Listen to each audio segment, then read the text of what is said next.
Here's something you may not know about me. I hate air motion transformer tweeters. Air motion what? You may know them by their acronym, AMT. Regardless, there hasn't been one that I've liked thus far, and it doesn't really matter who makes it. They just don't sound right to me. So you're probably thinking to yourself at this point, uh-oh, this isn't going to be pretty, seeing as how today's speaker has an AMT. Well, let's find out if the EVO 4.1 and its AMT tweeter from WHARFEDALE is the next in line in my never-ending disappointment circus. So subscribe, hit that like button like it's your job, and let's do this.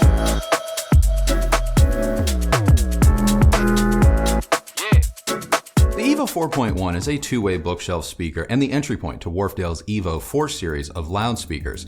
It features, you guessed it, an AMT tweeter mated to a 5-inch mid-bass driver, which together with its bass reflex cabinet is good for a reported frequency response of 64 Hz to 22 kHz. Sensitivity is rated at 87 dB with a nominal impedance of 8 ohms, though WHARFEDALE does disclose that the EVO can dip as low as 3.5 ohms. Around back, you will find 2 sets of binding posts arranged vertically, a WHARFEDALE signature, allowing for bi-wiring or bi-amping if you're into that sort of thing. The EVO 4.1 comes in 3 finishes: black oak, white oak, and walnut. I have to say, as far as budget-friendly bookshelf speakers go, the WHARFEDALE, especially in the walnut finish, is a looker. Its quality extends far beyond its looks, as this is among the more competently built sub-$1,000 speakers I think I've seen. While our newly acquired SONUS FABER LUMINA 2s may be marginally more stylish, to me, the WHARFEDALE is better built and uses more robust materials throughout, which is evident when you pick it up or knock on its cabinet. Now, we've paired the WHARFEDALE with a range of electronics, both hi-fi as well as home theater, with virtually everything we've chosen proving to be a good or even great match. My favorite so far has been the Rotel A11 Tribute, but I've also quite enjoyed the Cambridge Audio AXR 100 stereo receiver, our Musical Fidelity M5S, the Name Unity Atom, and even the Canor A1.10. Now, in terms of home theater, the EVO 4.1, along with its matching center, the EVO 4 CS, sounded great paired to the Rotel 1580 Mark II that we just finished reviewing. When researching the WHARFEDALE EVO, I was concerned, given its sensitivity and fluctuating impedance, that it may not be a good fit for some lesser amplifiers or integrateds, especially when you consider that on paper the EVO 4.1 isn't that different than, say, the ELAC debut reference, which needs a fair amount of juice to come alive. Thankfully, the EVOs don't suffer from that same requirement. Even when paired to the 35 watt per channel Cambridge AXA 35, they didn't disappoint, and they definitely didn't feel lifeless. So while I still advocate for a solid amp of at least 35 watts or more, the EVOs have proven to be rather friendly to a wide range of electronics. So how do they sound? Well, surprising and different. On the one hand, WHARFEDALE speakers that we've reviewed thus far have been a little mellower, something I know Christy doesn't always care for. Now add in the AMT tweeter, which I've never liked, and I half expected the EVO review to be a bloodbath. To say I was surprised by the EVO 4.1 would be an understatement, as it sounds nothing like WHARFEDALE speakers that we've heard in the past. Let's just get the AMT discussion out of the way. I know a lot of people, audiophiles especially, have taken to AMT tweeters over the years. I get it. They offer a lot of performance that, on paper, appears very promising. But AMT tweeters, again, this is just me, have always been a great example of how specs don't always align with one's ears. For up to this point, AMT tweeters have been nothing but shrill, fatiguing sibilance machines that do more to scramble my brain than they do to communicate anything remotely resembling music. Now here's where the EVO specs help shed some light on what I think is happening and why I'm having such a different experience with this AMT tweeter. The reported frequency response of these speakers extends to 22 kHz, meaning any and all high-frequency roll-off can occur later or closer to 20 kHz, thus preserving as much high-frequency information as possible while still allowing for a mild taming of the high frequencies overall. I say this because the WHARFEDALE's highs are detailed and airy, but in no way etched or fatiguing. So my guess is that WHARFEDALE is still voicing the EVO the same as perhaps they would the Diamond or Denton.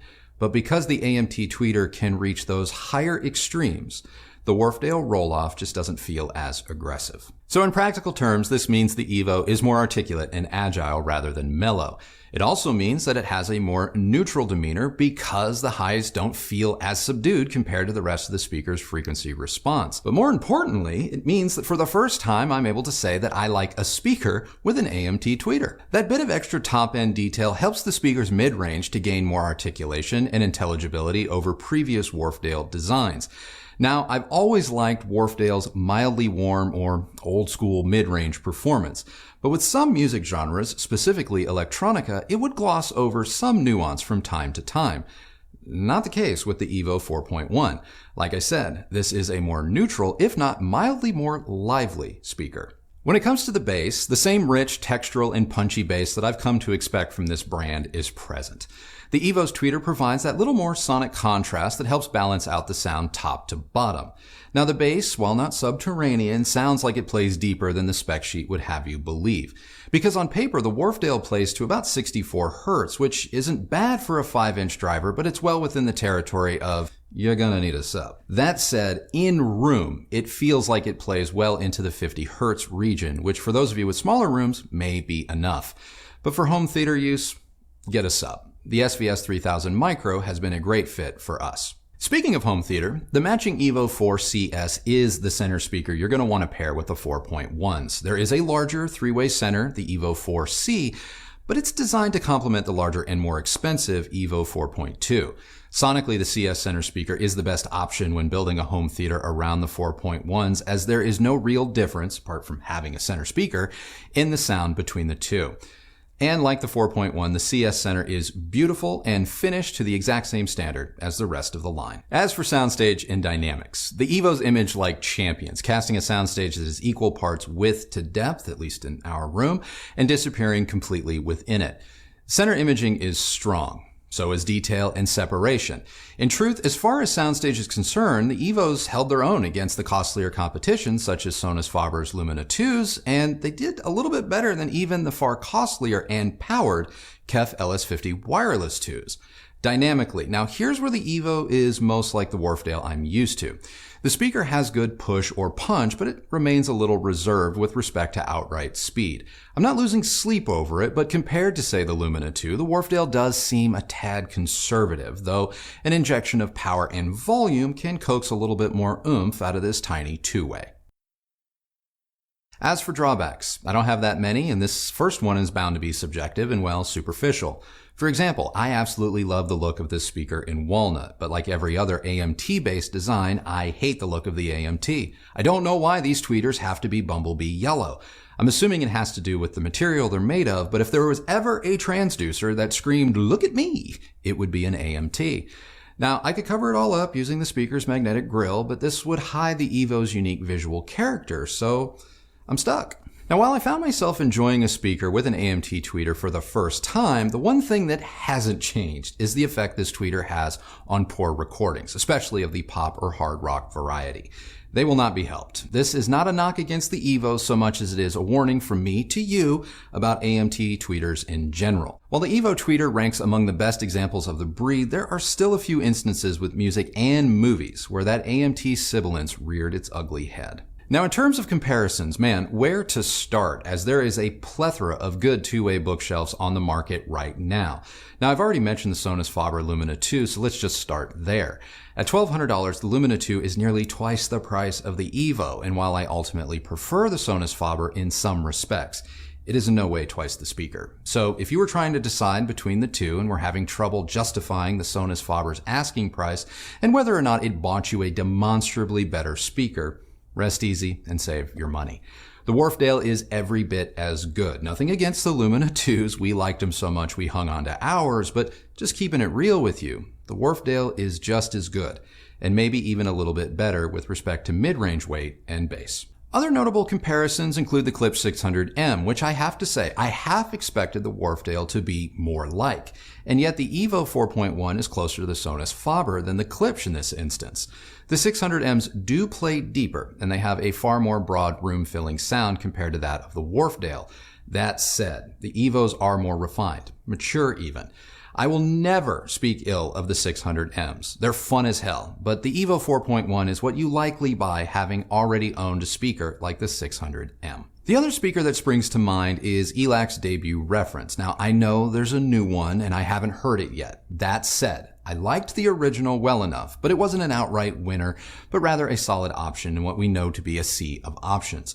Hopefully, we'll get to hear the new one, at which time maybe we can revisit this matchup.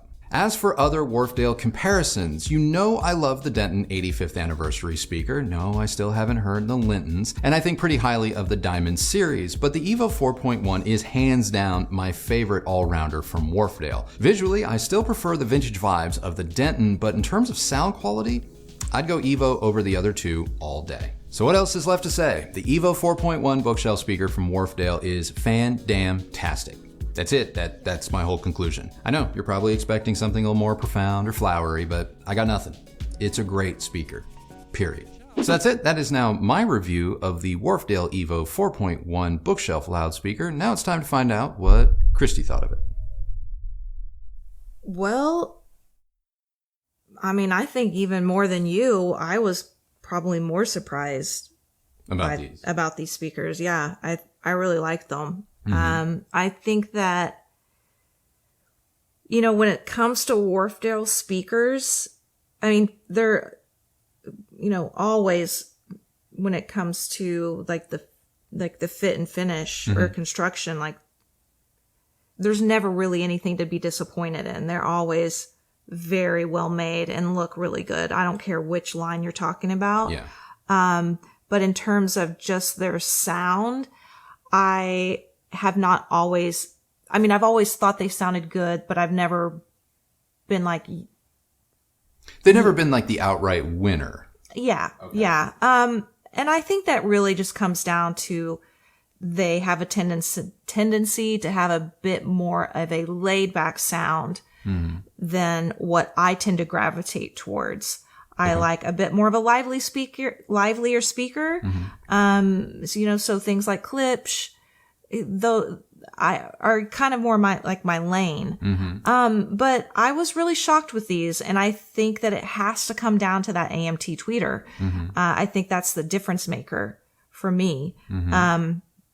Because I do think that helped make their overall sound just a bit more, a bit livelier overall. And I think that, I mean, unlike you, I do like AMT tweeters. Yeah, you do. You have liked a few. You know, like if you watched one of our previous videos, I mentioned briefly in our conversation the RBH powered speaker. I guess that was the last KEF review we did. Yeah, the wireless. I mean, that to me is still one of my favorite speakers that I've heard, and that had an AMT tweeter. So, you know, when you combine the powered aspect and that tweeter, you know, an easy win, right? So I do think that is definitely affecting my liking this particular Wharfedale over the others. Okay. I think that the fact that they're only about $700. Yeah, $699 for the pair. Yeah. I mean, that is going to be really hard to beat.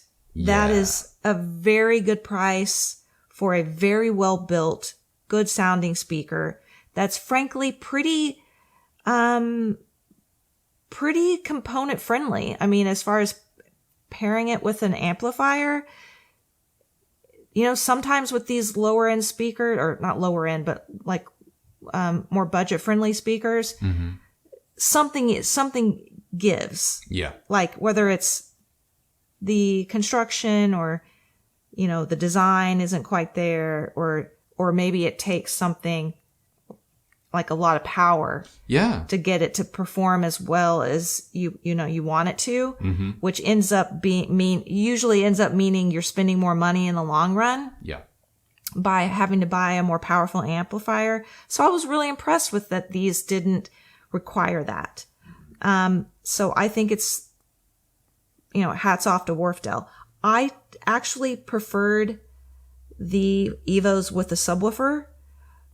versus without. I thought when we added the sub towards the tail end of our testing, they really kind of came in to their own for me. Part of what I have felt as lacked for the Wharfedale sound for me has been the lower end is a bit slow, and it's not the quick, impactful bass that I tend to prefer. Right. So I think adding the sub helps. Yeah, it took a little bit of the responsibility off the speaker, gives it to the subwoofer, and helps to balance it out a little bit more. Mm-hmm. That's just my take. If you're shopping for this speaker, I would probably put it with a subwoofer. If you've had a tendency to kind of be in more of an alignment, and as at least as far as like what I've liked going off previous reviews. Sure. The shape of them is really cool. Mm-hmm. Like the finish, the wood grain of the walnut. Now we haven't seen the others in person, so I can't really say, but you know, from photos they look good. But the look of these they're really, really nice. Yeah. Now I'm with you. The whole the AMT tweeter design. I don't know what the heck that's all about. Like, if that is, do they have to look that way? Is it, I don't know. I have no idea why they look the way they do. I don't think that design is attractive on any speaker we've ever seen in terms of that AMT. Like you say, it's kind of the yellowy brown. Yeah. It's just weird. Well, they have to look, okay. When I say they have to look a certain way, they have to be that kind of shape and ruffles potato chip construction. Like that's inherent to their design. Color, I'm not 100% on why they have to be bright yellow. I have to imagine that people are going to argue that it's the material, but we've been able to make material whatever color we want for a while now. So the folded, ribbony, ruffled looking thing. It's that ribbon look. Yeah. It's terrible. I hate to say it. And this is nothing against Wharfedale. No. Because it seems like it doesn't matter what brand we're talking about. They all have that look. And it doesn't fit with the rest of the speaker. Well, yeah, because you're getting a square, you're getting a square transducer, a rectangular transducer where your mind, and historically there's always been a sphere, a dome. But the ribbon, as you say, that ridged look, that is inherent to the design. The reason why they are likely all the same is because there's only so many manufacturers of this particular type of tweeter. And so, it's not that AMT tweeters are unique.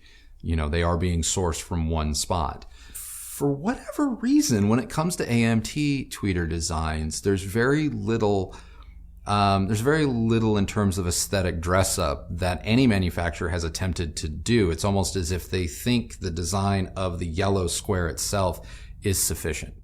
It's not. And that would be my only critique. Yeah, it's not. I mean, purely from just a design aspect, it doesn't fit at all. And I don't think it's ever fit with any speaker. Yeah. I would love for there to be a way to hide the look of it altogether, because I think that it would improve probably every speaker that has one. And that's the only thing that I don't like about the Wharfedales visually, the EVO visually, is the look of that AMT tweeter. Yeah. Besides that, it's one of the nicest looking speakers we've had, really.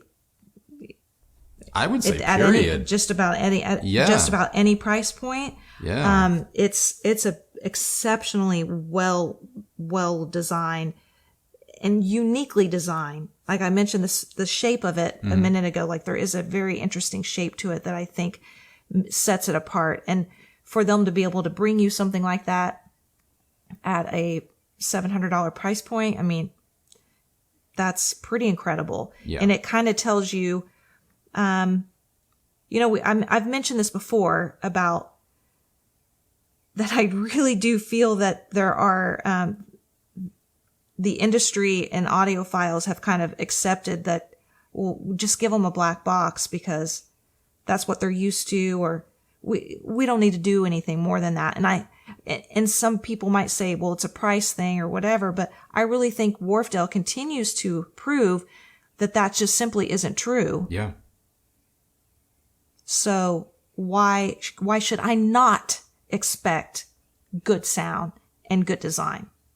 Stop telling me that it can't be done, because I'm sorry, don't believe it. And I think you're just trying to make yourself feel better in the long run about. I mean, it's about your decisions. Yeah, and yeah, I 100% agree. I 100% agree. I was thinking, I'm like, ooh, I can add something to this. I can't. That was like a perfect mic drop. Like, it really was. It was just like, no, she said it all. Yeah. Stop telling me it's sunny outside when it's raining. Yeah. Now, as far as the SONUS FABER versus the Wharfedale, I'm still with the SONUS FABER. I prefer the sound of it. I ultimately prefer the design of the SONUS FABER. Yeah. I know that you mentioned you felt that the Wharfedale was build-wise better. I can't say whether that's true or not. They both look to me like they're equally well made. Yeah. But I get it. You know, somebody, if I was on a tight budget, it would be hard to pass up the Wharfedales. You know, it really would. But ultimately, I do prefer the sound of the SONUS FABERs. But it's truly kind of by like a hair. Part of the reason why the Wharfedale is just a little bit more dampened in the bass, and a little bit more, when I said just mildly more weighty in the mid bass region, the SONUS FABER is designed in a way that SONUS FABER has been kind of designing speakers for a while, and it lends itself to their signature sound in the way in which they do the inner chambers and bracing and whatnot. So comparing it build wise, it's hard to say that the SONUS FABER is not made to the same extent, because it's made purposely the way that it is, to give it that sound that falls in line with what SONUS FABER likes their speakers to sound like. In terms of the Wharfedale, all Wharfedale speakers at any price point are very, very good, very well made in their respective price brackets. I'm just saying that, knowing that about the brand, it feels like the EVO series is just that much more substantial. And it's not even their top of the line. And so that's what impressed me about it. I agree with you. It's going to come down to personal taste, whether or not you like Wharfedale over SONUS FABER. I can make a case for either of them. I see your point, but to me, it's negligible. So, I mean, I think that from a home theater perspective, the Wharfedale, like the three channel 3.1, I mean, that's going to be really hard to beat. It was exceptional. I mean, I love our Monitor Audio home theater system, but the Wharfedale cleans its house when it comes to, like, from a visual standpoint. Yeah. I'm hoping we get sent the center channel for the SONUS FABER speakers, and maybe I can, come back and revisit that. But if I was looking for that 3.1 setup at their price point, it makes it very difficult to not just snap that up, because you get a really solid system for both music and movies. Yeah. At a really good price, and they look good. What I think is interesting, like if your home theater desires are a steady diet of, say, movies like Twister, Six Underground, big tentpole action movies, you're going to be really well served by the Bronze, because they deliver the Monitor Audio Bronze series. They deliver that real guttural kind of visceral, impactful experience, same as you would with, say, 600Ms. Why I think the Wharfedales are a step above that is if you're getting into dramatic films or films that have more of that nuance. They're not all just big spectacle. And there's been quite a few shows that I know that you've been watching a little bit lately, or we've been watching together, where the dialogue intelligibility, especially through that that four series center, has been arguably as good as it's been in this house. And that is going to be a very big selling point for some of you watching this. To have a speaker system that can do the big fun explosion stuff, that's a lot of fun, and who wouldn't want that? But to have one that can also reel back and do the quiet stuff really well too, that's, I think, where the Wharfedale really makes a case for itself, is it's captivating even down low. I would agree. And it has really good intelligibility. Yeah. You know, so for those middle distant movies, you know, I love to watch where you cannot miss a single second of dialogue, or you will have no clue about what's going on in the entire movie. Yeah. The EVOs will come in handy. Yeah. So that's it. That is now our review of the WHARFEDALE EVO 4.1 bookshelf loudspeakers. What'd you guys think? Let us know down in the comments below. While you're down there, my question of the day for you is this. How do you feel about AMT tweeters? Do you love them, or are you like me and historically have you hated them? I want to know, so let me know down in the comments. If you like this video, please do give it a thumbs up, like, and subscribe. Make sure you ring that bell too so that you're notified when new videos come out. If you use any of the links Christy has left for you down below, know that that is a great way that you have continued to show your support for this channel and the work that we do here, and both of us, thank you all very much for doing that. Be sure to follow me on Instagram at Recovering Audiophile, and that is it for us today. Except... Oh no, you're going to make me keep going? You didn't mention the 200,000 subscribers. Yes, we are so close to 200,000 subscribers, so be sure to subscribe. I know that a lot of you... Publicly. There's a link down below to let you know how to do that. I know there are a lot of you that watch our content on the regular, and you're not subscribed. If there's a time to subscribe, now's the time, because we are giving away a ton of hi-fi and home theater gear in our celebration of 200,000 subscribers, and we just got word today. Oh, it's going to be big. Oh, if something totally awesome came through today. So if you're going to want to do this. If you've been on the fence, like, oh God, does he really deserve it? Or do I want to? Yes, you do. No, you don't. No, you don't. Okay. Hey. Anyway, long story. We have got to get out of here. Did I already say to follow me on Instagram? I'm not sure. So if you're not, follow me on Instagram. And that is it for us today. We've done this sign off like I think 7 or 8 times because of planes. So I'm going to get out of here. Remember, the only person who has to like the sound of your system is you. So happy listening, everybody. Thank you so much for watching, for bearing with us. And we'll see you on the next video. Oh, happy 4th of July. Be safe. Be safe. And yeah, happy 4th. So see you on the next video. Bye.